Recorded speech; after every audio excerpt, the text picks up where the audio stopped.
É isso aí. Então, vamos começar e vamos falar exatamente sobre expiações terrestres, né? Essas provas tão difíceis que nós sofremos aqui encarnados. Marleninha, você pode fazer a leitura para nós, por favor? Posso, mas tem que abrir o microfone, né, Vitor? Então vamos lá. Marcelo, o menino do número 4. No hospital de província estava uma criança de 8 a 10 anos, num estado difícil de descrever. Era designada apenas sob o número 4, inteiramente disforme, seja por deformidade natural, seja em consequência da doença. Suas pernas tortas alcançavam-lhe o pescoço. Sua magreza era tamanha que a pele se dilacerava sob a saliência dos ossos. Seu corpo era uma ferida só, e seus sofrimentos atrozes. Pertencia a uma pobre família israelita, e essa triste posição durava 4 anos. Sua inteligência era notável para a idade. Sua doçura, sua paciência e resignação eram edificantes.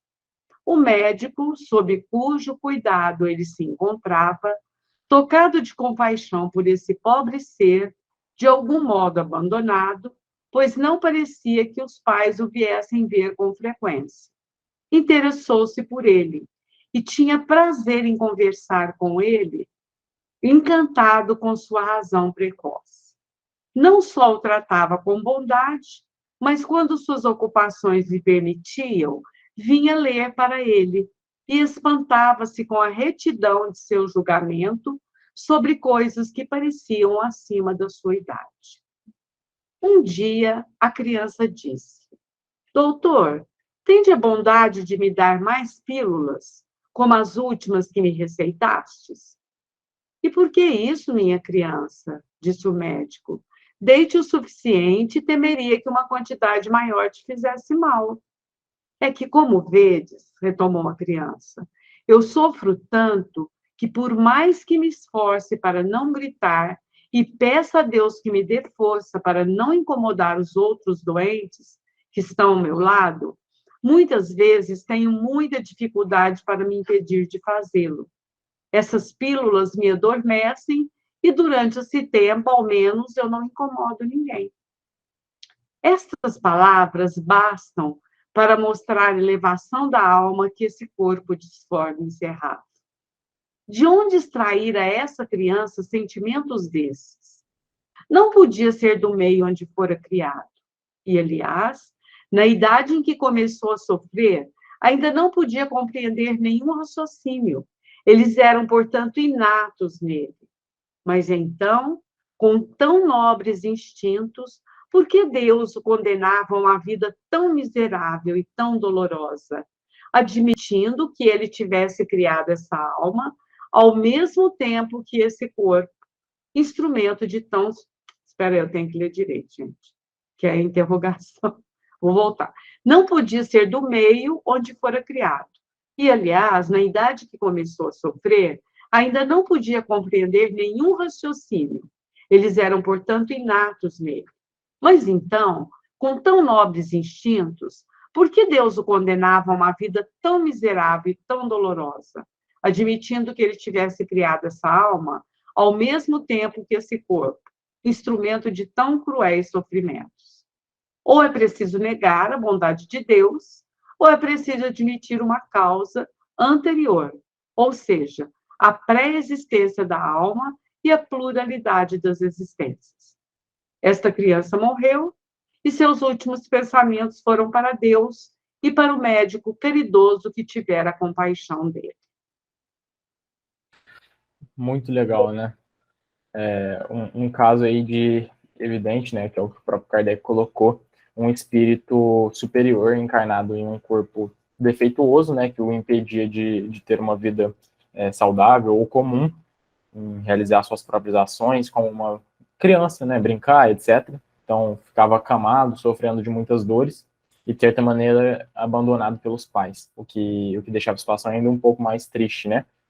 E, e é interessante ver como esse médico teve compaixão por ele, né? Então, esse primeiro movimento do médico se dedicar não só a frequentá-lo para conversar com ele, mas também ter o hábito de ler para ele, o que torna tudo mais bonito, né? Porque de fato ele se compadeceu com a situação do garoto e qualquer um se compadeceria, né? É claro, é uma situação muito triste. Você vê uma criança tão jovem que deveria estar brincando, se divertindo como qualquer outra criança e está acamada, enfim, com o corpo extremamente defeituoso, sofrendo de dores dilacerantes. Então, é um quadro que inspira sofrimento a qualquer pessoa que o observa.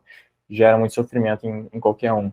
Então, só de imaginar aqui, conforme o Kardec ia descrevendo, já nos dá uma situação de piedade, de dó, né, com o quadro. E aí que tudo se inverte, né? Eu acho que o mais bonito desse tipo de situação, e é natural, pelo menos quando eu leio esse tipo de texto, pensar em outros casos que a gente conhece, de pessoas que sofreram grandes dores.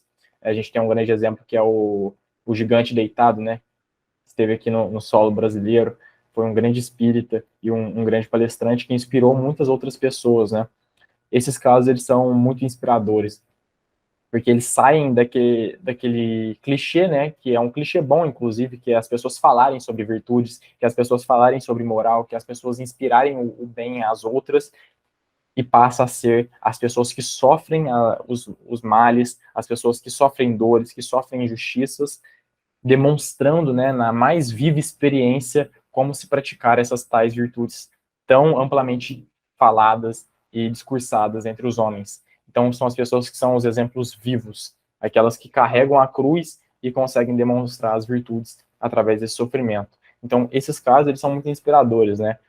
E a gente tem que se aproximar dessas pessoas, porque elas resumem os ensinamentos que estão tão bem descritos ali no capítulo 5º do Evangelho segundo o Espiritismo, que é Bem-aventurados os aflitos. São as pessoas que sabem bem sofrer, as pessoas que sabem passar pelo sofrimento de maneira tranquila, em paz, apesar das dores, saber entendê-las. Né? Até, acho que ontem, né, foi que a Glória Maria desencarnou, acho que todos ficaram sabendo, e eu até vi um trecho dela falando sobre quando ela descobriu o câncer, né, que em nenhum momento ela pensou, né, porque ou achou que aquilo fosse injusto com ela, mas ela agradeceu a Deus, entendeu que Deus lhe dava mais um motivo para viver e para enfrentar, então ela teve uma forma de encarar muito positiva uma doença que é tão grave, a gente sabe, né, principalmente no caso dela. Então, assim, esse tipo de caso, como esse que está sendo descrito aqui, são casos inspiradores. E quando a gente vê almas tão nobres que sabem passar por esses sofrimentos com tanta tranquilidade, nos dá esperança, né? A gente vê que o ser humano, às vezes, ele é mais do que ele demonstra ser. Porque, infelizmente, a gente costuma demonstrar muita mediocridade porque somos ainda muito imperfeitos, mas quando a gente vê pessoas um pouco acima da média em questão de virtude, de moral, isso nos inspira de uma certa maneira e nos faz almejar mais do que a gente consegue fazer normalmente. Nos faz perceber que a gente consegue mais, porque a gente vê exemplos que fizeram mais do que nós, etc. Então é muito inspirador ver esse tipo de caso. E aqui eu achei muito interessante, né? Como o próprio garoto fala, né? Doutor, tende a bondade de me dar mais pílulas, como as últimas que me receitastes. E o médico indaga, né? Mas por quê? E olha isso, né, gente? Normalmente quando a gente sofre, a gente pouco se importa com o que os outros estão pensando disso, ou se aquilo está incomodando alguém, ou, enfim, a gente está pensando somente no sofrimento. Então, imagina as dores que essa criança sofria pelo quadro que Kardec descreve dele, né? Ele devia sofrer dores terríveis e ele se preocupando em não incomodar os outros doentes que ele estava. Então, é um nível de empatia superior, é um nível de virtude já avançado. E por isso que isso inspira, né? Então, imagina a reação desse médico, imagina a reação de qualquer um de nós, porque não se trata somente de um caso de demonstração de virtude, se trata de um caso de demonstração de virtude vindo de uma criança, né?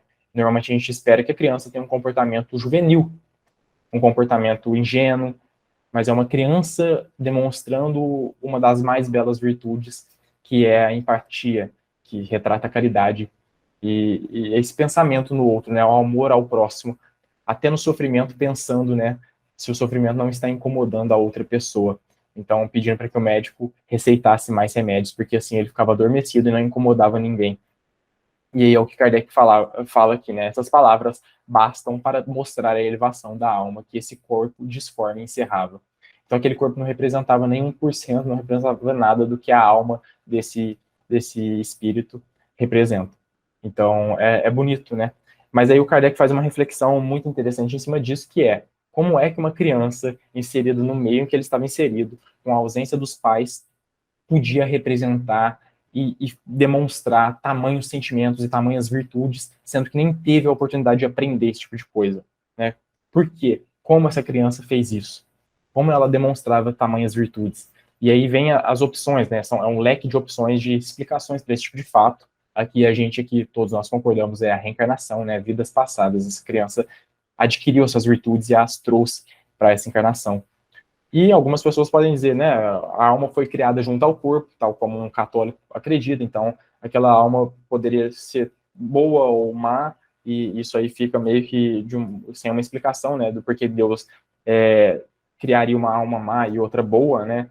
Então, o Kardec traz nesse momento esse exemplo, não só para a gente refletir sobre a figura desse garoto, mas também refletir sobre como ele adquiriu essas virtudes. E a reencarnação vem como, aparentemente, a explicação mais lógica, mais plausível e mais racional para todo esse contexto. Aquela que satisfaz todas as dúvidas e nos parece a mais correta nesse caso, que demonstra que esse indivíduo não recebeu virtudes de Deus enquanto outros receberam uma alma má, não que Deus não está sendo injusto, mas que na verdade Deus é bondoso e extremamente bondoso e dá a cada um conforme as suas obras, né? Então ele produziu boas obras e recebe dessa maneira. É o que Kardec falou, né? Ou é preciso negar a bondade de Deus, ou é preciso admitir uma causa anterior, ou seja, a preexistência da alma e a pluralidade das existências. Porque não faz sentido, não tem como um Deus justo, bom, misericordioso dar a uma pessoa virtudes e a outro não. Então, isso não nos parece lógico conforme o pensamento e a ideia de Deus que nós temos, né? Um Deus justo. Então, o Deus justo, ele precisaria dar a cada um conforme as suas obras, que é o que o Espiritismo nos traz e nos ensina.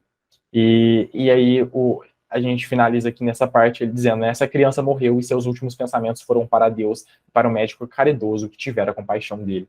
Então, é claro que aquele médico recebeu os melhores pensamentos desse jovem, que na verdade era um jovem que encerrava o espírito de um grande espírito, né? Um espírito de uma grande envergadura, muito virtuoso, etc. Então, é muito bonito de ver essa representação aqui e saber que existem pessoas assim, né? Pessoas que sabem bem sofrer e essas nos inspiram de uma maneira extraordinária. Nos enchem os olhos, né? Os olhos brilham. Enfim, é um belo caso, né? Depois vai ter o comentário do Agostinho sobre o caso. Mas alguém quer comentar dessa parte que nós lemos até aqui? É interessante, né, Vitor, que você vê, ele era uma criança mesmo, eles nem precisam bem, 8, 10 anos.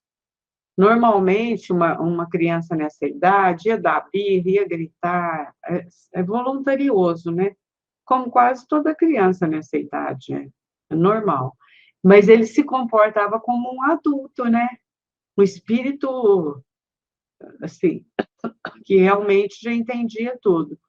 E a gente nem sabe, assim, ele não tinha tido formação no lar, né?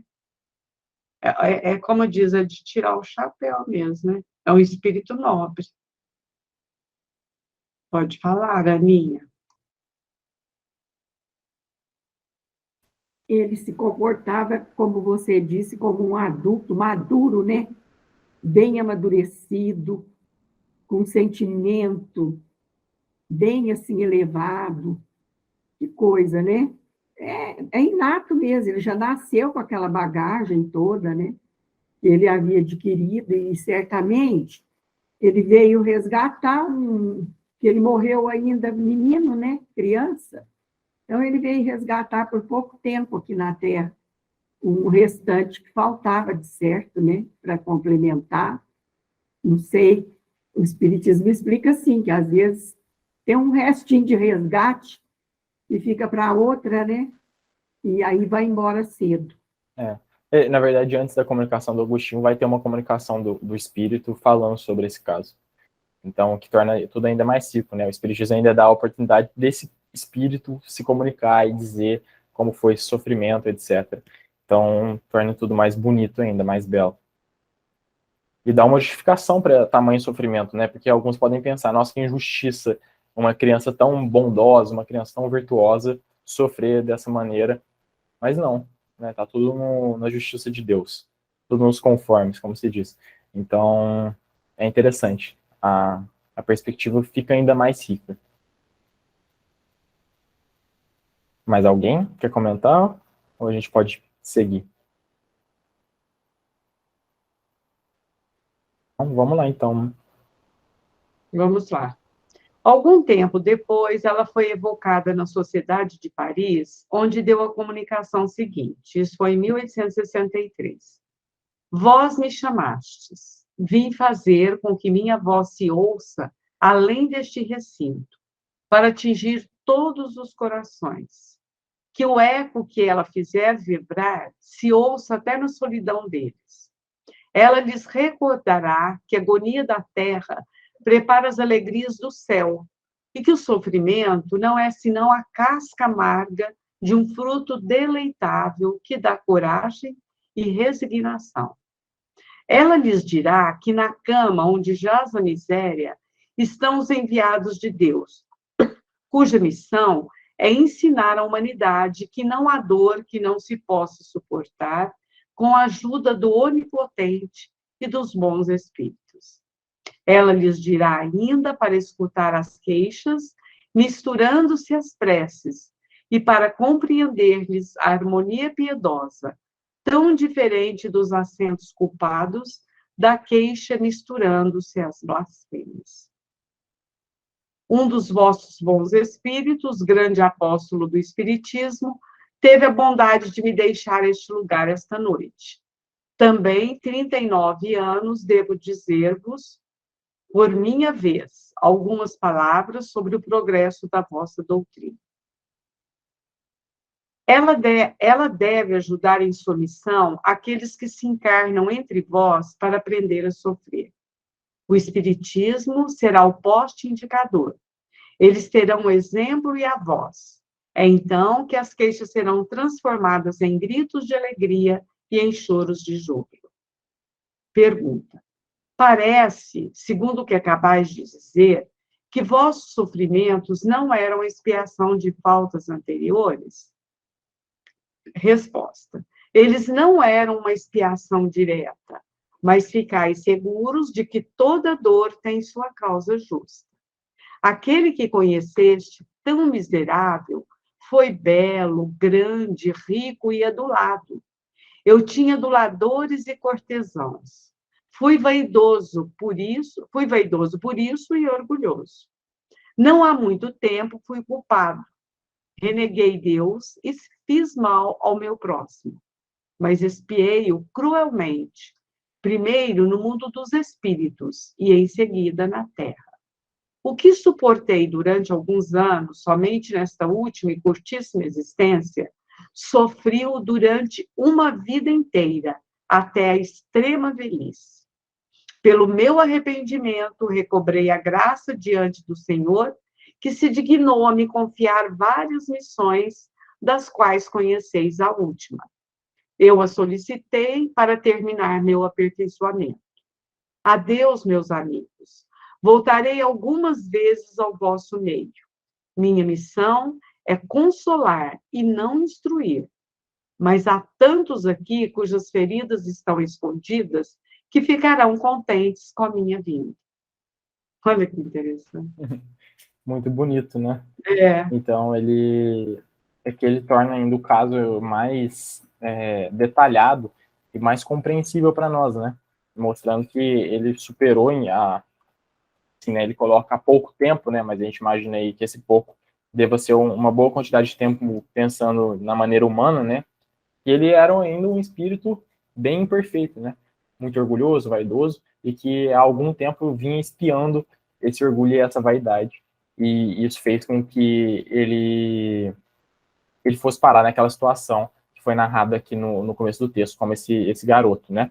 Então ele foi evocado e tá aí, né, de novo, mais uma demonstração da maravilha que é a evocação, né? Então, se vê um caso como esse, e é claro, o Kardec percebeu que era um excelente caso para se aprender muito sobre vários aspectos. Então, é claro que o evocou na primeira oportunidade que teve.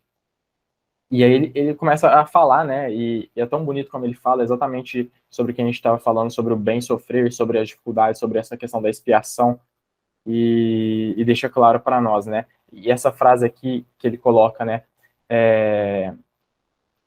falando sobre o sofrimento, né, que o sofrimento não é senão a casca amarga de um fruto deleitável que dá coragem e resignação.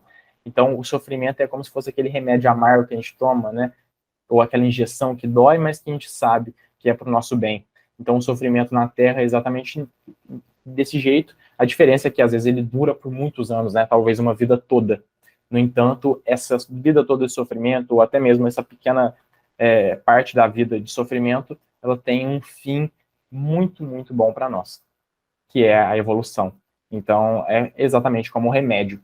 E ele coloca, né, aqui, falando sobre o espiritismo, aqui no. Não sei se é no primeiro ou no segundo parágrafo, mas ele. Ah, tá. Não, é no segundo mesmo. E olha isso que interessante, né? Ele não só vem falar um pouco sobre o sofrimento, e fala de maneira muito bela, mas ele diz que o Espiritismo é exatamente a doutrina que veio ensinar o homem a aprender a sofrer, né? Para entender o sofrimento. Porque é muito mais fácil entender que o remédio amargo é para o nosso bem quando alguém nos explica que é para o nosso bem. Quando tem um médico que vem e fala, olha, você vai tomar tal remédio por tal quantidade de tempo, tantas vezes no dia, mas ele vai atingir tal fim, tal objetivo, ele vai te curar, ele vai aliviar suas dores, etc. Então, quando ele explica que aquele amargor inicial tem um bom fim, né, um fim doce, um fim de felicidade, a gente fica mais tranquilo, né? A gente tem a justificação, quando a gente está tomando remédio amargo, a gente fala, nossa, é ruim, mas eu vou ficar melhor, né? Eu vou me curar tomando esse remédio, né? Então, é desse jeito que funciona com o Espiritismo vindo nos explicar sobre os sofrimentos humanos. Então, quando a gente vê situações de sofrimento, de provas, a gente entende que aquele sofrimento, quando bem sofrido, quando o indivíduo entende o motivo dele, ele vai atingir o fim, que é a felicidade, a evolução, o aperfeiçoamento. E está aí um dos principais papéis que o Espiritismo cumpre, de nos ensinar a bem sofrer. A gente tem isso em mãos, né? E quando nos deparamos com uma oportunidade de sofrimento, quando o sofrimento nos abarca, chega até nós, a gente tem a oportunidade de colocar em prática esses ensinamentos que nós aprendemos, de não murmurar, de não resmungar, de não nos revoltarmos com o sofrimento, mas de compreendê-lo, de aceitá-lo e de bem sofrê-lo, né? De saber suportá-lo sem cair, sem abaixar a cabeça, mas saber sofrer, né, de cabeça em pé, entendendo que aquilo tem o seu objetivo providencial e que passaremos por aquilo. Então, o Espiritismo traz um ensinamento muito valioso para o homem, porque se tem uma coisa que a gente passa aqui na Terra é por sofrimento. Então, se a gente sabe bem sofrer, se a gente tem uma explicação tão bela, tão lógica, tão racional como a que o Espiritismo nos dá, tudo fica um pouco mais tranquilo, né? O fardo fica um pouco mais leve. Então, a gente consegue compreender a situação com mais clareza. É o que ele coloca aqui, que o Espiritismo será o poste indicador, né? Ele vai ser aquela luz que ilumina no meio do sofrimento, que explica, que esclarece, e fica tudo mais claro para os homens. E aí o Kardec questiona para ele, né, exatamente, se o sofrimento não era expiações de faltas anteriores, porque não parecia ser. E ele fala, né, não era uma expiação direta, ou seja, ele não tinha cometido um erro específico que ele estava espiando ali naquela encarnação, mas era a expiação do orgulho da vaidade. E ele fala que ele vinha já algumas encarnações sofrendo dessa maneira, e ele até coloca, né, que teve uma encarnação inteira que ele sofreu de tal maneira, até a velhice sofreu desse jeito, e estava terminando de se aperfeiçoar, né, então, o que ele coloca, né, que ele havia sido muito adulado, viveu uma vida como rico, como nobre, e foi muito cortejado pelos outros. Então, isso estimulou muito o orgulho e a vaidade dele. Então, ele veio nessas encarnações para conseguir aperfeiçoar, para conseguir expiar essas faltas. E o que ele coloca aqui é que, pelo meu arrependimento, recobrei a graça diante do Senhor, que se dignou a me confiar várias missões, das quais conheceis a última. E aí ele coloca, eu a solicitei para terminar meu aperfeiçoamento. E, né, que beleza. O quão bonito é entender e perceber que ele foi e estava numa situação semelhante à nossa, né, ainda muito orgulhosos, vaidosos, e conseguiu se arrepender. E o arrependimento trouxe para ele a graça, né, que ele coloca nesse termo, a graça que permitiu com que ele tivesse encarnações de expiações em que ele pudesse reparar e aperfeiçoar esses erros. E aí ele finaliza, né, dizendo que voltaria em outro momento e que ele estava ali para consolar outras almas que passavam por sofrimentos como ele, né, tanto os encarnados que estavam ali na reunião, como também os desencarnados, e no futuro, né, isso como está escrito nessa obra, no futuro outras pessoas que tivessem acesso a esses escritos, e como nós aqui nesse momento, que estamos nos inspirando nesse caso. Então, é muito bonito ver ele descrevendo a sua própria situação. E como ele fala. E a gente já havia comentado, né, sobre a nossa amiga.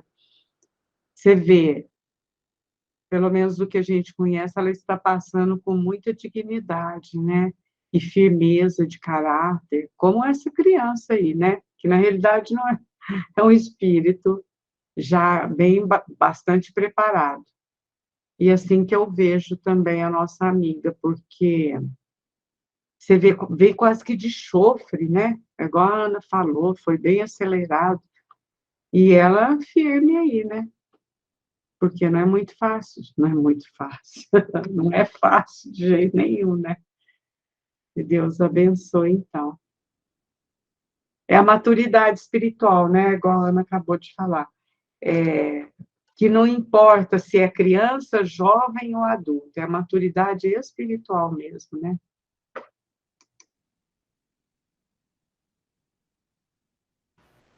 Exatamente, né? Pelo que a Ana narrou para nós, nos parece que ela tem passado por essa situação com muita nobreza, né?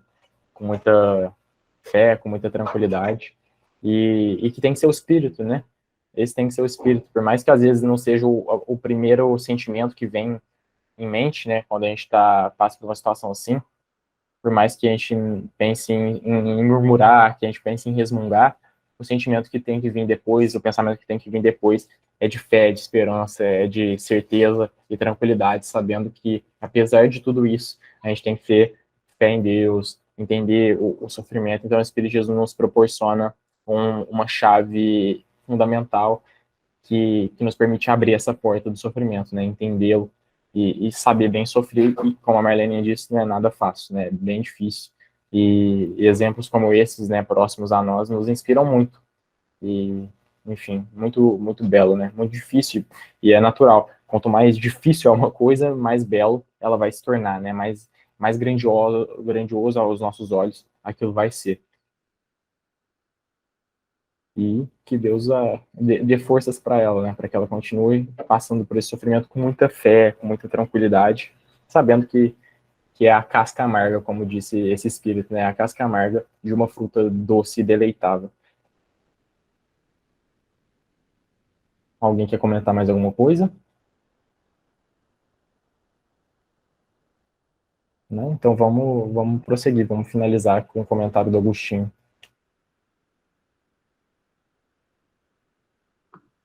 Pobre pequeno ser sofredor, fraco, ulceroso e disforme. Quantos gemidos deixava ouvir neste asilo de miséria e de lágrimas? E apesar de sua pouca idade, como era resignado, e como sua alma já compreendia a finalidade dos sofrimentos. Ele bem sentia que no além-túmulo lhe aguardava uma recompensa para tantas queixas abafadas. Também como rezava por aqueles que não tinham, como ele, coragem para suportar seus males, por aqueles, sobretudo, que lançavam ao céu blasfêmias em vez de preces. Se a agonia foi longa, a hora da morte não foi terrível. Os membros convulsionados torciam-se sem dúvida e mostravam aos assistentes um corpo deformado, revoltando-se contra a morte. A lei da carne que quer viver apesar de tudo, mas um anjo planava acima do leito do moribundo e cicatrizava seu coração. Depois, ele levou nas suas asas brancas essa alma tão bela que escapava desse corpo informe, pronunciando estas palavras: Glória vos seja prestada, ó meu Deus. E essa alma elevada para o Onipotente, feliz exclamou: Eis-me, Senhor, Vós me haveis dado a missão de aprender a sofrer. Suportei dignamente a prova? E agora, o espírito da pobre criança retomou suas proporções. Plana no espaço, indo do fraco ao pequeno, dizendo a todos: esperança e coragem. Desprendido de toda matéria e de toda mácula, ele está aí, perto de vós. Fala-vos, não mais com sua voz débil e queixosa, mas com másculos acentos. Ele vos diz: aqueles que me olharam viram a criança que não murmurava. Extraíram daí a calma para seus males e seus corações se fortaleceram na doce confiança em Deus. Eis a finalidade da minha curta passagem na Terra. Santo Agostinho. Olha que bonito. Maravilhosa lição, hein? Nossa, Maravilhosa. de arrepiar a gente, né? De fato. Nossa Senhora, muito linda. Muito, muito, muito. As nossas palavras se tornam até pobrezinhas, né? Perto de uma comunicação de um espírito como o Agostinho. Mas vamos comentar um pouco, né, sobre o que ele disse, porque o caso era de tamanha nobreza que o próprio Agostinho, um espírito superior, se dignou a falar um pouco, deixar algumas palavras sobre esse espírito que soube bem sofrer, soube passar por esse sofrimento com tanta felicidade e resignação. E ele coloca, né, exatamente, apesar de sua pouca idade, como era resignado e como sua alma já compreendia a finalidade dos sofrimentos. Então, com pouca idade, ele já compreendia a missão que estava ali por cumprir, né, passar por aqueles sofrimentos de maneira bem resignada, bem firme, com fé. E ele coloca, né, se a agonia foi longa, a hora da morte não foi terrível.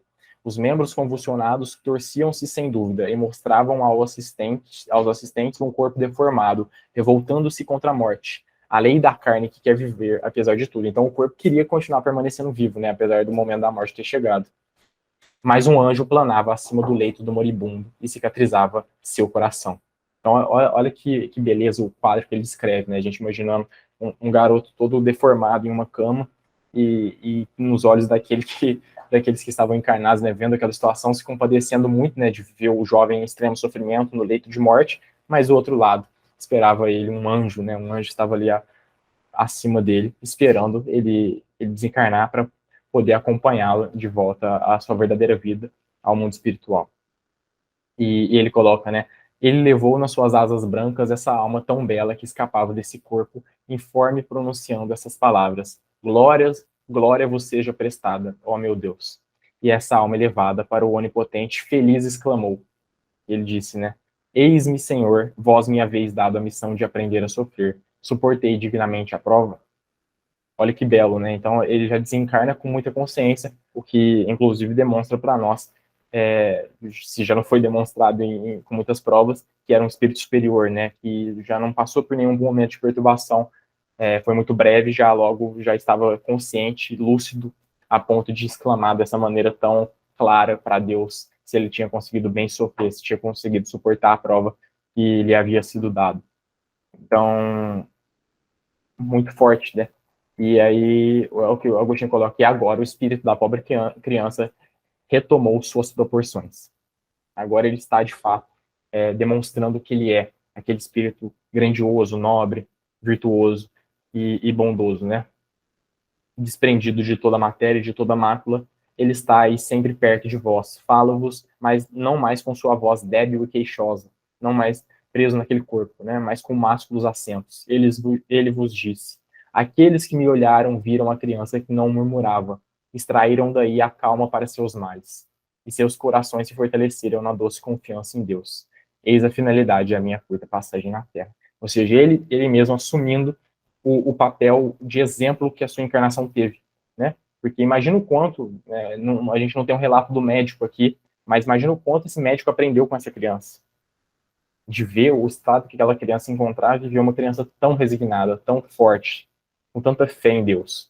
Então isso ensina muito, gente. Esses exemplos, eles ensinam muito.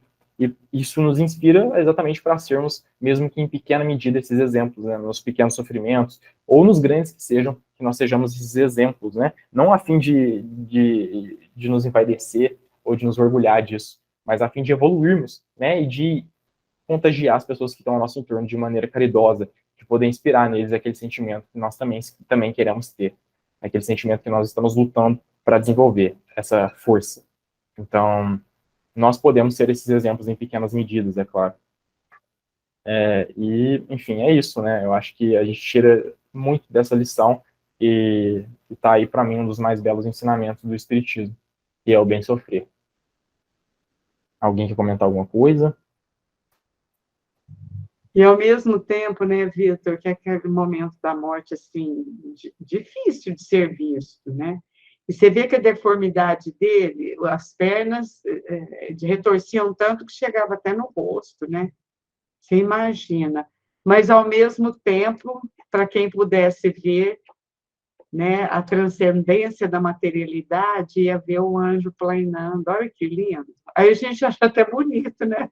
O que era para ser feio, ficou bonito, né? Achei muito interessante esse contraste aí, vamos dizer, da feiura da morte com a beleza do desprendimento, né? Pois é. É uma perspectiva que só o Espiritismo nos permite ter, né? Não que as outras religiões não inspirem fé, mas no sentido de que o Espiritismo nos dá uma explicação muito clara e lúcida do porquê desses sofrimentos. Coisa que outras religiões não dão com tanta clareza, né? Falando, é claro, de uma maneira geral.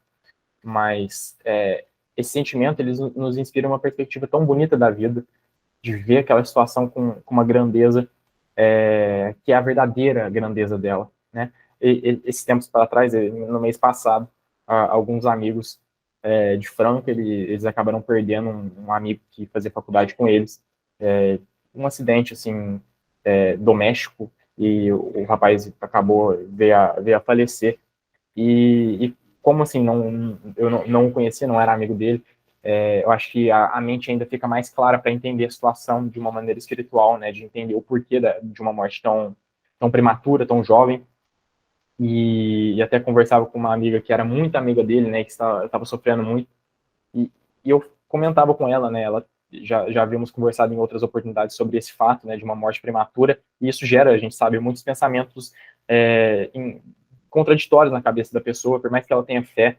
Então a pessoa fica se questionando, né, nossa, parece tão injusto Deus tirar uma vida tão jovem daquele corpo, e aí eu comentei com ela que tem um excelente caso, inclusive, aqui no Céu e Inferno, que narra, não sei se vocês se lembram, que narra sobre um jovem que padecia de uma doença terrível e veio a desencarnar ali pelos seus 20 e poucos anos, e a mãe ficou muito revoltada com a situação, muito indignada, não entendia o porquê, se revoltou, né, completamente, não conseguia compreender o porquê, né, Deus havia tirado do seu filho, e aí ele veio, se comunica e diz, né, quem sabe os males que eu poderia sofrer, as tentações que eu podia cair se eu continuasse encarnado. Então, foi providencial que a morte viesse naquele momento, né? Deus não faz nada que não seja providencial. Então, às vezes o nosso desejo material, que é a pessoa continuar aqui conosco, não é o melhor, né? Então, a nossa visão material, o que eu quero dizer com tudo isso é que a nossa visão material é muito limitada. E o Espiritismo permite um engrandecimento dela. E a gente ainda tem que entender que é um engrandecimento parcial, porque a gente conhece muito pouco da situação.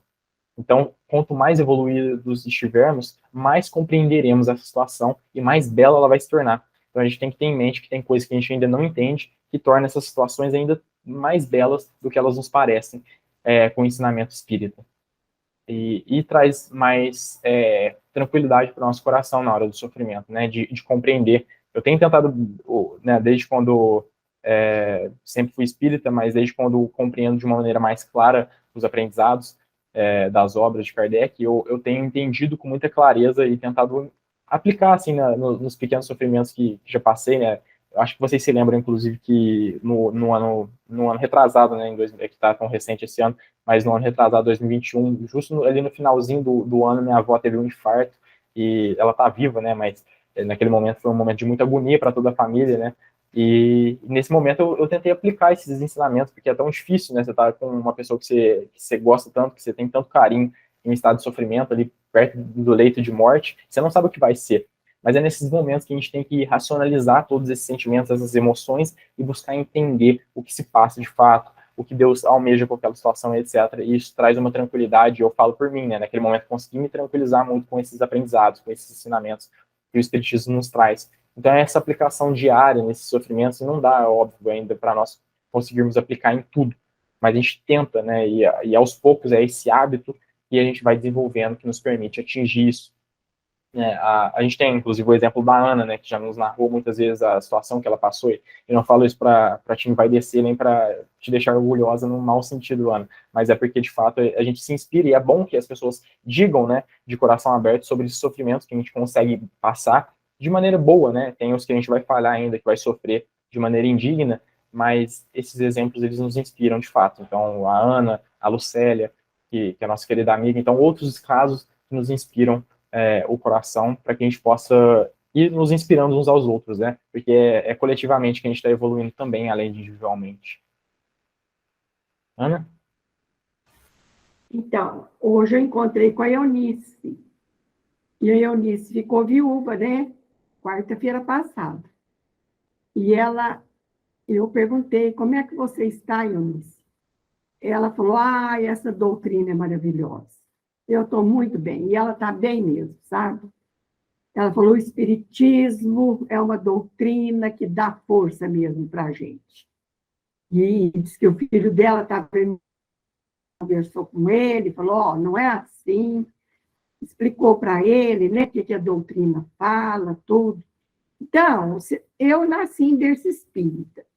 Estudei com excelentes professores, Dona Antonieta Barini, Marisa Naline, Dr. Tomás Novelino, Dona Aparecida Novelina, minha avó foi um exemplo para mim, que fundou o Centro Espírita de Cristais Paulista, né? Então, se a gente não aplicar, não procurar aplicar, igual você disse, nos momentos de dor, de sofrimento, quando é que a gente vai aplicar? Não é? Então, realmente o Espiritismo dá uma força para a gente que a gente nem sabe de onde que vem. Bem que sabe, né? Mas, assim, a gente fica até abismada de ver a força que a gente consegue quando tem fé, né? E acredita na vida futura. Exatamente, essa tranquilidade, né? Em momentos de dificuldade, a gente saber que isso não representa uma visão só nossa, que não é uma visão estreita que nós temos da dificuldade, mas que isso está muito mais ampliado, que os espíritos estão conosco, os bons espíritos, que Deus cuida de toda a situação. Então, a tranquilidade, tirar aquele peso das nossas costas, né? Às vezes a gente quer assumir muita coisa para nós, mas saber transferir e terceirizar as responsabilidades de cada um, saber que Deus cuida de tudo, isso nos dá muita tranquilidade. E a doutrina serve exatamente por esses momentos, né? Não é só para a gente estudar aqui e discutir o que é muito bom, o que é muito produtivo, mas esses estudos, eles servem exatamente para a gente internalizar isso, né? Termos isso dentro de nós e aos poucos irmos conseguindo colocar em prática nas dificuldades. O exemplo que você deu, Ana, calhou aqui perfeitamente, né? Então, alguém que perde alguém tão próximo, tão querido, que esteve ali durante toda uma vida junto, e saber lidar com a situação com tranquilidade, com alegria, né? E chegará um momento em que a humanidade toda conseguirá fazer dessa forma, né? Então, a morte não será mais motivo de tristeza, mas de alegria, né? De saber que aquela pessoa querida está de fato de volta à verdadeira vida, ao mundo espiritual. Ainda sofremos muito com a morte e com outras coisas, com outros sofrimentos, mas em algum momento isso se tornará tão comum, né? A gente vai entender o papel providencial que todos esses sofrimentos têm e entenderemos que está tudo bem, né? E lidaremos com tranquilidade com esses fatos. A doutrina é tão maravilhosa por isso, porque ela nos acalenta naqueles momentos que nos parecem os mais difíceis da vida, né? Então, é para pôr em prática mesmo, é para a gente fazer, tentar e compartilhar os nossos acertos e erros, né? Quando a gente não consegue, quando a gente consegue também, porque isso inspira muito. O exemplo da Eunice aí é perfeito. E é isso, gente, passou tão rápido. Já Até estamos... a Maria entrou hoje. Até a Maria entrou. Parabéns, viu, Maria? Maria não falha em nenhuma, não. Fiquei feliz aí que deu certo eles voltar para sexta. Perfeito. Você achou melhor, Maria? Porque na quarta não dava muito tempo, não. Para você era difícil, né? Quase que impossível, né, Maria? Esse horário eu acho que é melhor mesmo, né? E lá o frente a poço, a gente joga saconha, hein? Aí eu vi e falei, nossa, eu vou ver. Se for mesmo, eu vou ficar feliz. É, teve bom, viu, gente? Vocês voltar para cima. Aí, pronto, então Bom, valeu a perfeito. pena. Você está É, feliz, nós ficamos felizes também, né, gente? Pois é. Verinha quer falar. Não, é que o Vitor falou da vozinha dele, eu lembrei do gatinho. O gatinho apareceu? Não apareceu ainda. Mas a gente mantém a esperança de pé, mas é um outro exemplo, assim, que eu soube bem sofrer, né? Foi, claro que fiquei chateado, né, pela ausência, mas entender que tá tudo bem, né? As coisas acontecem, tem algumas coisas que nós não temos controle e saber lidar. Então foi outro caso que a doutrina espírita conseguiu, de fato, me acalentar mais do que qualquer outra coisa. Então foi um momento de entender que Deus cuida de todas as coisas, né? Que está além da minha capacidade de fazer qualquer tipo de coisa, né? A gente faz as coisas dentro do nosso alcance, mas fora disso é somente Deus. E entender isso traz, assim, gente, uma tranquilidade, né, uma paz, e não tira, claro, a tristeza do fato, né, é claro que é muito triste você perder alguém, etc., principalmente quando some, assim, um animal que seja, mas a fé permanece, né, quem sabe apareça por aí, mas a gente consegue ter tranquilidade. A doutrina é maravilhosa, é o que a Eunice disse, é o que a gente tem descrito na revista Espírita, que a gente tem descrito no Céu e Inferno, casos inúmeros de espíritas da época de Kardec, da nossa época, que narram a maravilha da doutrina, né, que soube trazer essa paz, essa tranquilidade para quem a estuda, para quem a conhece, sabe lidar com os sofrimentos de uma maneira excelente. É isso que a gente tem que tirar de aprendizado, né. Mas é isso, gente. Passou tão rápido, mas na semana que vem a gente está aqui de volta. Acho que a gente pode finalizar.